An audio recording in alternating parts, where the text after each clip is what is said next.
দেশের সর্বোচ্চ নাগরিক সম্মান ভারত রত্ন পাচ্ছেন লালকৃষ্ণ আদবানি। শনিবার সকালে এক্স হ্যান্ডেলে সে কথা ঘোষণা করেছেন প্রধানমন্ত্রী নরেন্দ্র মোদী।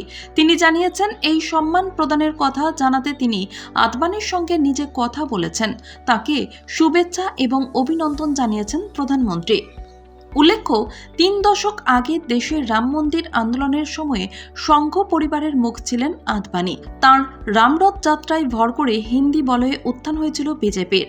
দেশে প্রথম রামরথ ছুটিয়েছিলেন আদবানি। কিছুদিন আগে সেই রাম মন্দিরের উদ্বোধন করা হয়েছে অযোধ্যায়।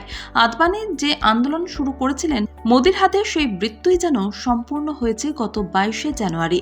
অযোধ্যায় রামের জন্মভূমিতে স্থাপিত রাম মন্দিরে রামলালার বিগ্রহে প্রাণ প্রতিষ্ঠা করেছেন মোদী। সেই রাম মন্দির উদ্বোধনের বছরেই ভারত রত্ন দেওয়া হলো আদবানিকে। রাম মন্দিরের উদ্বোধন অনুষ্ঠানে অবশ্য উপস্থিত থাকতে পারেননি আদবানি। শেষ মুহূর্তে জানা যায় তিনি অযোধ্যায় যেতে পারছেন না।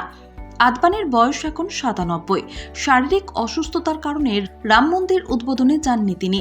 জানা গিয়েছিল প্রচণ্ড ঠান্ডা লেগেছে তার, তাই অযোধ্যায় যাওয়া সম্ভব হচ্ছে না। শারীরিক অবস্থার কথা মাথায় রেখে শ্রীরাম জন্মভূমি তীর্থক্ষেত্র ট্রাস্টের তরফেই তাঁকে অযোধ্যায় না যাওয়ার অনুরোধ করা হয়েছিল।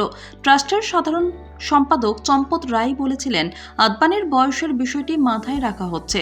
আমরা তাকে অযোধ্যায় না আসার অনুরোধ করেছি। বিষয়টি তিনি মেনে নিয়েছেন। 32 বছর আগে বাবরি মসজিদ ভাঙার ঘটনার অন্যতম অভিযুক্ত ছিলেন আদবানি।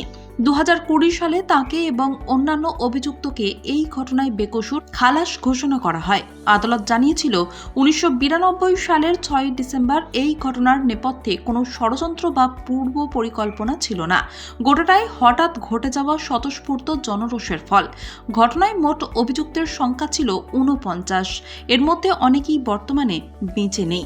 1986 থেকে 1990, 1993 থেকে 1998 এবং 2004 থেকে 2005 3 দফায় বিজেপির সর্বভারতীয় সভাপতি ছিলেন আদবানি। অটল বিহারী বাজপেয়ীর আমলে তিনি উপপ্রধানমন্ত্রী হয়েছিলেন। ওই সরকারেই তিনি ছিলেন কয়লা মন্ত্রীও। 1998 থেকে 2004 সাল পর্যন্ত দেশের স্বরাষ্ট্রমন্ত্রীর দায়িত্ব সামলেছেন বিজেপির এই প্রবীণ নেতা। তাকে ভারতরত্ন সম্মান দেওয়ার কথা জানিয়ে এক্স হ্যান্ডেলে প্রধানমন্ত্রী লিখেছেন, আমি অত্যন্ত আনন্দের সঙ্গে ঘোষণা করছি, লালকৃষ্ণ আদবানি ভারতরত্ন সম্মান পাচ্ছেন।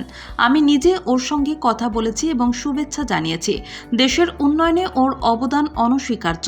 দেশের সেবায় তৃণমূল স্তর থেকে কাজ করতে শুরু করেছিলেন তিনি। উপপ্রধানমন্ত্রী হিসেবেও দায়িত্ব সামলেছেন। তিনি আমাদের স্বরাষ্ট্রমন্ত্রী এবং তথ্য প্রযুক্তি মন্ত্রী হিসেবে ছিলেন। ওর কাজ আমাদের কাছে দৃষ্টান্ত স্বরূপ।